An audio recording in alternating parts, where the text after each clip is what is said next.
Tahukah kamu bahwa CV dan resume adalah dua hal yang berbeda?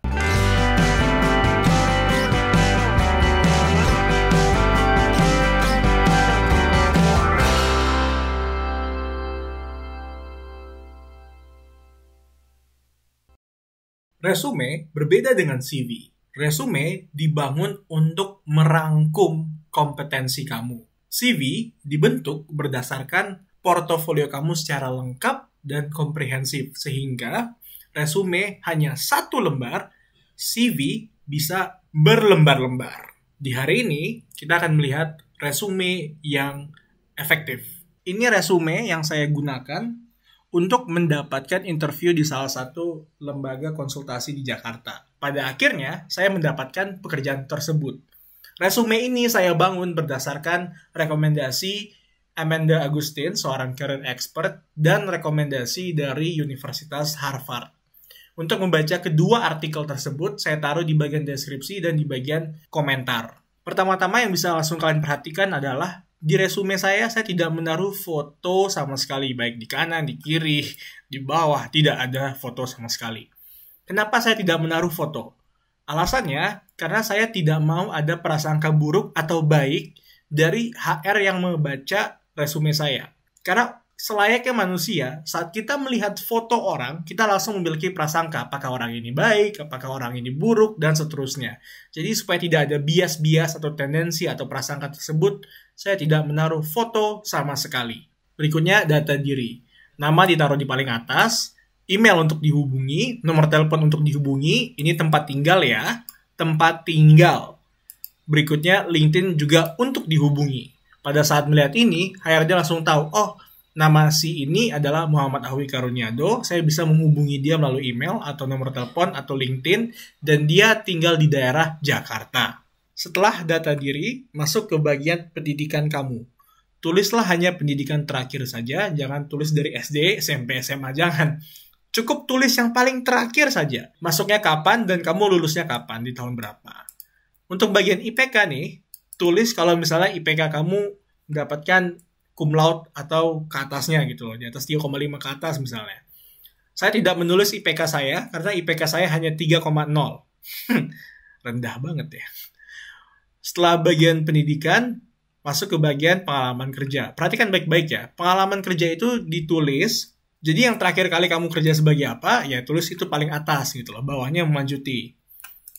Nah, formatnya adalah, pertama dari nama PT atau nama organisasinya.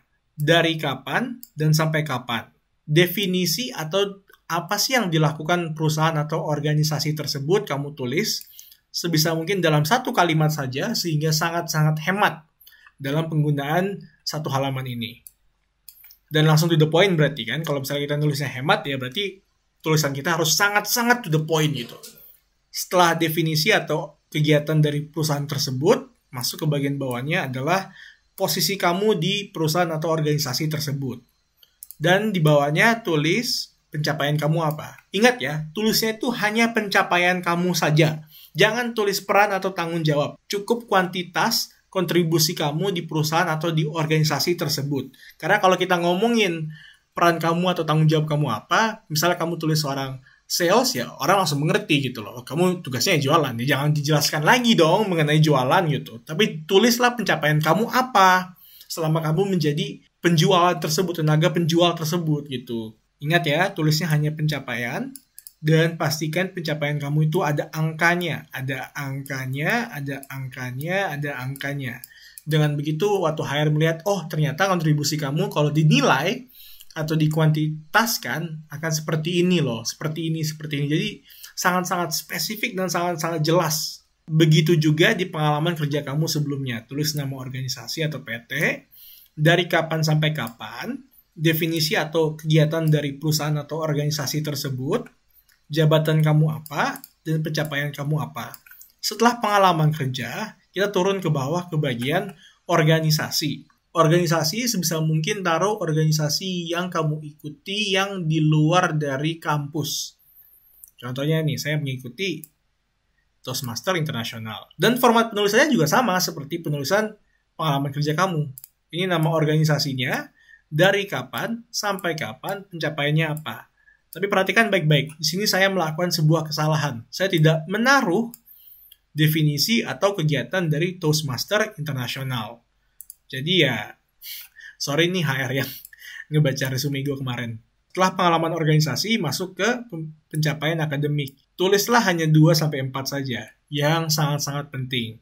Kayak gue cuma nulis 3 doang, ya gue tahu kalau kalian semua banyak pencapaian gitu loh. Tapi pastikan cuma menaruh yang benar-benar penting dan atau yang benar-benar relevan terhadap pekerjaan kamu atau terhadap posisi yang kamu apply. Jadi di sini gue hanya menaruh menang debat sebagai juri debat dan mendapatkan success story karena gue ingin ngebangun image di mana gue orang yang logis dan bisa berpikir secara terstruktur.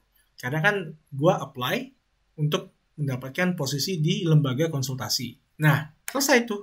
Satu halaman, tapi udah nge-pack kompetensi kamu apa, pencapaian kamu apa, dan kamu bisanya apa gitu. Sangat-sangat pack. Inilah resume yang saya gunakan untuk mendapatkan interview di salah satu lembaga konsultasi di Jakarta. Nah, udah mengerti kan cara membuat resume yang baik? Nah, dengan begini, pada saat seorang HR melihat resumenya, dia langsung mengerti itu. Pencapaiannya apa aja, apa yang telah dilakukan, latar belakangnya dari mana. Karena kan kita juga harus menghormati HR, karena HR membaca ribuan resume, ribuan CV, ribuan cover letter. Jadi sebisa mungkin satu halaman resume kamu sudah sangat amat menjelaskan apa yang telah kamu capai, latar belakang kamu bagaimana, dan bagaimana cara mengontak kamu.